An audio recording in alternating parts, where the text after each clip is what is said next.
મિત્રો, અમારી ચેનલ ગુજરાતી વાસ્તુ દર્શનમાં તમારું સ્વાગત છે। મિત્રો, આજે આપણે એક મહત્વપૂર્ણ વિષય પર વાત કરીશું। તમે બધા મહાકુંભ ગયા હશે, કારણ કે લગભગ 75 કરોડથી વધુ લોકો પહેલાથી જ સ્નાન કરી ચૂકી છે અને ઘણા લોકો મહાકુંભમાંથી પાણી લઈને આવ્યા છે।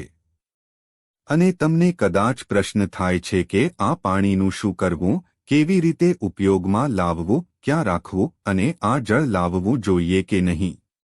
આ બધા પ્રશ્નો લોકો પૂછે છે કે આ જળ ક્યાં રાખવું અને ક્યાં નહીં રાખવું, કારણ કે આ જળ બરબાદ પણ થઈ શકે છે। તો મિત્રો, શાસ્ત્ર મુજબ આપણે શું કરવું જોઈએ, શું વિધિ હોવી જોઈએ અને ક્યાં પાણી રાખવું જોઈએ અને શું તેનો ઉપયોગ કરવો જોઈએ, આ બધાને ધ્યાનમાં રાખીને આજે વિડિયો બનાવ્યો છે, જેમાં અમે જણાવીશું કે ત્રિવેણી સંગમનું જળ ક્યાં રાખવું જોઈએ। કારણ કે ત્રિવેણી સંગમનું જળ ખરેખર તમને બરબાદ કરી શકે છે અને બધી મનોકામનાઓને પૂર્ણ પણ કરી શકે છે। આ પાણીમાં અદ્ભુત ક્ષમતા છે, તે તમને મોટા કર્જથી મુક્ત કરી શકે છે અને કર્જદાર પણ બનાવી શકે છે। મહત્વનું છે કે આ જળનો તમે કયા ઉપયોગમાં લઈ રહ્યા છો, ક્યાં રાખી રહ્યા છો અને કેવી રીતે તેનો ઉપયોગ કરી રહ્યા છો, એ જાણવું જરૂરી છે।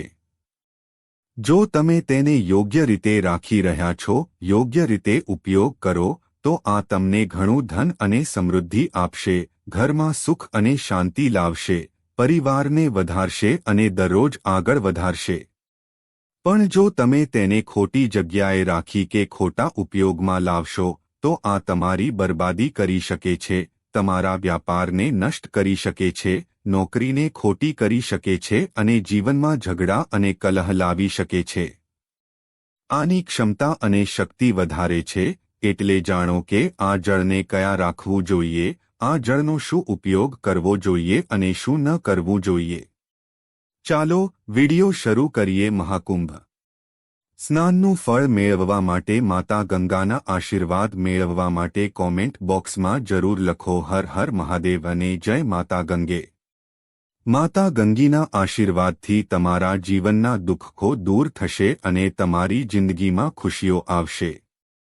144 વર્ષ પછી આ યોગ બન્યું છે। આ સમયે લાવેલ જળ અને રજ માટીનું વધુ મહત્વ છે। પણ હવે કુંભના સમયે જો તમે જુઓ ત્યાં કેટલા લાખો મોટા મોટા સાધુ સંતો હોય છે, ત્યાં મોટા મોટા કલ્પવાસી છે। તેમના પગ ત્યાં પડતા હોય છે ત્યારે ત્યાંની માટી અને પાણી વધુ પાવન થઈ જાય છે, કારણ કે ઘણા સાધુ સંતો અહીં આ કુંભમાં સ્નાન કરવા આવે છે। તેઓ એવા સાધુ સંતો છે જેઓ ન જાણે ક્યારેથી દૂરના પર્વતોમાં તપસ્યા કરી રહ્યા છે, કઠિન તપ કરી રહ્યા છે અને ભગવાનની સાધના કરી રહ્યા છે। આ બધું સીધા ભગવાનના આશીર્વાદથી જ ચાલે છે। જેમણે ભગવાનને પ્રેમ છે એવા સાધુ સંતોએ જ્યારે પાણીમાં સ્નાન કરી રહ્યા છે, ત્યારે તેમના પગ તે પાવન માટીમાં પડતા હોય છે। ઘરમાં આવતી વખતે સાધુ સંતોના પુણ્યથી જે ઉર્જા આવે છે, તેને જોતા જો તમે વૈજ્ઞાનિક રીતે જુઓ તો ઉર્જાનો બહુ મોટો મહત્વ છે। દરેક વસ્તુમાં એ હોય છે। જ્યારે તમે ભગવાનની ભક્તિ કરો છો, ત્યારે તમારા જીવનમાં એક પોઝિટિવ ઉર્જા આવે છે, જે તમારા અંદર એક સકારાત્મક ઉર્જા બની જાય છે અને એ જ સકારાત્મક ઉર્જા બધું કરે છે। મોટા મોટા તપસ્વી સાધુ સંતો જેમ પર ભગવાનની કૃપા હોય છે, એટલા મંત્ર જપ કરે છે, જેમાંથી એક ઉર્જા ઉત્પન્ન થાય છે। એ ઉર્જા જ્યાં જાય છે, ત્યાં રહે છે, ત્યાં વસે છે અને તેનો પ્રવાહ થાય છે। એ માટીમાં ભળી જાય છે, એ જળમાં ભળી જાય છે, એ જ ઉર્જા તમારા દ્વારા લાવેલા પાણી તમારા ઘેર આવી રહ્યું છે, તો સમજજો કે આ સાધુ સંતોના પુણ્ય અને કઠિન તપસ્યાનો ફળ છે। જે ઉર્જા આ પાણીમાં છે, તે આશીર્વાદ રૂપે તમારા ઘેર આવી રહી છે। આ પાણીમાં કે આસપાસ આવેલી માટી પણ આવી રહી છે। લોકો ત્યાંથી રજ અને માટી લાવ્યા છે અને તમે કે તમારા પાડોશી કે કોઈ બીજા મળવા જતા હોય તો તે ખૂબ શક્તિશાળી અને પુણ્યદાયી હોય છે। એટલે આ જિંદગીમાં જ નહીં, તમારા ઘરમાં પણ આનો લાભ મળે છે. બદલાવ આવે છે કારણ કે આથી તમારા ઘરમાં એક અલગ પ્રકારની ઊર્જાનો પ્રવાહ થાય છે. જ્યાં પાણી અને રજ હોય છે, ત્યાં એક અલગ જ ઊર્જાનો અનુભવ થાય છે. હવે તમે પાણી તો લાવી લીધું, પરંતુ તેનો યોગ્ય ઉપયોગ કરવો પણ બહુ જ જરૂરી છે, કેમ કે જે ઊર્જા છે તેનો યોગ્ય જગ્યાએ અને સાચા રીતે ઉપયોગ કરશો તો તે લાભદાયક બને છે. પરંતુ જો તેનો દુરુપયોગ કરવામાં આવે કે યોગ્ય જગ્યાએ નહીં રાખવામાં આવે તો તે ઊર્જા કે જળ તમારા માટે નુકસાનકારક પણ બની શકે છે. એક દોષ પણ ઊભો થાય છે. જે વસ્તુ પવિત્ર છે તે ખોટી જગ્યાએ રાખવામાં આવે તો તે પાપકારક પણ બની શકે છે, અથવા ખોટા રીતે ઉપયોગ કરવામાં આવે. હવે વાત કરીએ કે તમે જે જળ લાવ્યા છો તેનું શું કરવું, તેને કઈ રીતે અને ક્યાં રાખવું છે, તેનો યોગ્ય ઉપયોગ શું છે અને તેનો સાચો વિધિવિધાન શું છે. તમે જળ લઈને આવ્યા છો તે ખૂબ જ ઉત્તમ છે. તમે માટી લઈ આવ્યા છો, બહુ સારું છે. તમે ત્યાંથી લાવ્યા હશો, ત્યાં સામાન્ય રીતે પ્લાસ્ટિકની કોઈ બોટલ કે કેન મળે છે, કેમ કે તે ત્યાં સુવિધા માટે છે. હવે આ જળને તમે કોઈ તાંબાની કેન કે પિત્તળની કેનમાં રાખો. પ્રયાસ કરો કે પ્લાસ્ટિકની કેનમાં ન રાખો. જો શક્ય હોય તો તાંબા કે પિત્તળના બોટલમાં જ આ જળ રાખો. પહેલા તો આ જળને તમારું રસોડુંમાં થોડા સમય માટે રાખો. જો તમે તેને ક્યાંક સ્ટોર રૂમમાં મૂકી દીધું છે તો તેને ઉઠાવીને રસોડુંમાં રાખો. એક પાત્રમાં થોડું જળ કાઢી લો, કોઈ કપમાં જળ લો અને દક્ષિણ તરફ મુખ કરી તમારા પિતૃને તે જળથી અર્ઘ આપો. કહો કે હે પિતૃઓ, આ ત્રિવેણી સંગમનું જળ છે, આના પુણ્યથી તમે પવિત્ર અને તૃપ્ત થાઓ.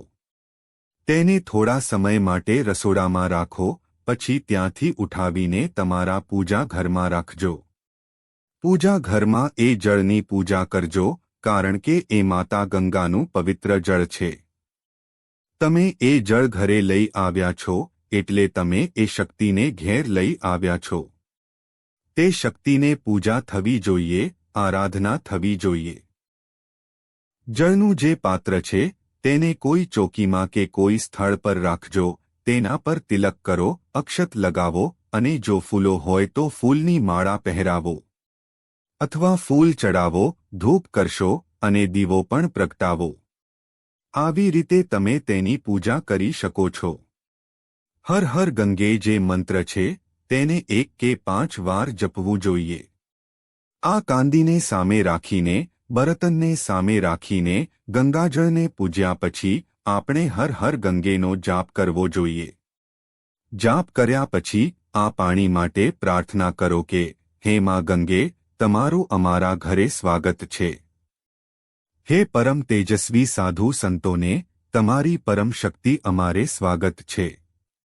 આપને વિનંતી છે કે તમે સદાય અમારા ઘરે રહો અને અમારા ઘરમાં કૃપા કરો, અમારા બધા પર કૃપા કરો અને અમે સૌ પરિવારના લોકો પર તમારી કૃપા કરો જેથી અમે સુખી જીવન જીવી શકીએ અને નકારાત્મક ઊર્જા અને શક્તિઓ અહીંથી દૂર રહે. આ રીતે હાથ જોડીને પ્રાર્થના કરો, માતા ગંગાને યાદ કરીને અને સાધુ સંતોને યાદ કરીને નમસ્કાર કરો. આ પૂજામાં તમે જે પાણી લઈને આવ્યા છો તેને સામે રાખીને કરવું જોઈએ. તમારા મંદિરમાં જે પણ સ્થાન યોગ્ય લાગે ત્યાં રાખી શકો છો. જો તમારી પાસે મંદિરમાં જગ્યા નથી તો આ પાણીનો ઉપયોગ કોઈ પવિત્ર તારીખે જેમ કે આવતી અમાવસ્યાને કે આવતી પૂર્ણિમાને સ્નાન કરવા માટે કરો. કેમ કે આ પાણી એટલું સારું નથી કે તમે સંપૂર્ણપણે સ્નાન કરી શકો. તો તમે શું કરશો? સ્નાન માટેના પાણીમાં આ પાણીમાંથી થોડી જળ મિક્સ કરી લો. મિક્સ કરતી વખતે પહેલા આ પાણી નાખો, પછી બાકીનું પાણી ભરો. આથી તમને ત્રિવેણી સંગમ પર સ્નાનનો પુનઃફળ મળશે. અને તમને ખબર છે, અમાવસ્યા હોય કે પૂર્ણિમા, બંને પર પવિત્ર નદીઓમાં સ્નાન કરવાનું મોટું ફળ છે. તો જો તમે આ જળથી અમાવસ્યામાં કે પૂર્ણિમામાં સ્નાન કરશો તો તમને પવિત્ર નદીમાં સ્નાન કરવાનું ફળ મળશે. એટલે તમારે આ જળથી સ્નાન કરવું જ જોઈએ. પહેલા આ કરો અને પછી બીજી વાત. હવે આપણે વાત કરીએ છીએ કે જે માટી તમે લાવી છો તે ત્રિવેણી સંગમની પવિત્ર માટી છે, સાધુ સંતોના મંત્રોથી અભિમંત્રિત છે. આ માટીની મહત્વતા એ છે કે તમે આ માટીને કેવી રીતે ઉપયોગ કરવો જોઈએ. માતા જમુના અને માતા સરસ્વતીના આશીર્વાદની માટી છે. જો તમે આ માટી લાવ્યા છો તો તેને સંભાળીને કોઈ લાલ કપડામાં બાંધીને તમારા મંદિરમાં રાખો.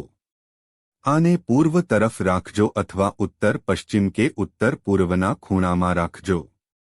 આ માટીને તમે તમારા તુલસીના છોડમાં જરૂર અર્પણ કરજો. જ્યારે તમે આને તુલસીના છોડમાં અર્પણ કરશો અને પાણી આપશો ત્યારે માતા તુલસી પ્રસન્ન થશે, તે હરિયાળી રહેશે અને તમને પુણ્ય મળશે. કારણ કે પવિત્ર સાધુ સંતોની રજ અને પવિત્ર ત્રિવેણી સંગમની રજ જ્યારે તમે માતા તુલસીને આપશો ત્યારે તે ખૂબ પ્રસન્ન થશે. તમારા ઘરમાં બીજા કોઈ વાસણો હોય તો તેમાં આ રજનો ઉપયોગ કરો. જ્યાં તમે આ રજ રાખશો ત્યાંની ઉર્જા સારી રહેશે અને સકારાત્મક ઉર્જાનો પ્રવાહ રહેશે. જો તમને લાગે છે કે કોઈ જગ્યા પર નકારાત્મક ઉર્જા છે તો ત્યાં આ મિટ્ટી મૂકજો. ત્યાંની નકારાત્મક ઉર્જા દૂર થઈ જશે અને ત્યાંની ઉર્જામાં ફેરફાર આવશે. આવા સ્થળે આ મિટ્ટી રાખવી જ જોઈએ. જો કોઈ વ્યક્તિ ત્રિવેણી સંગમ પર નથી જઈ શક્યો તો તેને આ રજને પોતાના માથા ઉપર રાખવી જોઈએ, જેથી તે ત્રિવેણી સંગમના દર્શનનો લાભ લઈ શકે. હવે વાત કરીએ કે જો તમે ત્રિવેણી સંગમથી આવ્યા છો, જો તમે કુંભથી આવ્યા છો તો તમારે શું કરવું જોઈએ. જો તમે કુંભ સ્નાન કરીને આવ્યા છો તો ઘેર આવતા પછી કોઈ કન્યાનું પૂજન કરો. કન્યાનું પૂજન કરીને તેમને થોડું દાન આપવું. આ ઉપરાંત કોઈ બ્રાહ્મણને ભોજન કરાવવું જોઈએ. બ્રાહ્મણને ભોજન કરાવીને તેમને દાન અને દક્ષિણા આપવી. તમે તમારી બહેન અને બેટીઓને પણ બોલાવી શકો છો. આ એક રીત છે કે તમારી બહેન અને બેટીઓને બોલાવો, તેમને ભોજન કરાવો અને તેમને સારી રીતે વસ્ત્ર અને અન્ય ચીજવસ્તુઓ દાનમાં આપો અને પ્રેમથી તેમને વિદાય આપો. આ ખૂબ જ અદ્ભુત છે. મહિમા છે અને તેનો ઘણો ફળ મળે છે. જો તમે બ્રાહ્મણને ભોજન આપી શકો છો તો સારું, નહીં તો તેમને દાન અને દક્ષિણા આપવાનું ન ભૂલતા. પ્રયાસ કરો કે બ્રાહ્મણ અને બ્રાહ્મણીના જોડાને બોલાવો અને તેમને ભોજન કરાવો. કન્યાઓને પણ ભોજન કરાવો અને તેમને કેટલીક દક્ષિણા આપી વિદાય આપો, જેનાથી તમને ખૂબ જ પુણ્ય મળશે. મિત્રો, જો તમને આ માહિતી પસંદ આવી હોય તો વિડીયોને લાઇક કરશો અને ચેનલને સબસ્ક્રાઇબ કરશો. સાથે કોમેન્ટ બોક્સમાં હર હર મહાદેવ કે જય શિવશંકર જરૂર લખજો. તમને તેમના આશીર્વાદ મળશે અને મનોકામના પૂર્ણ થશે.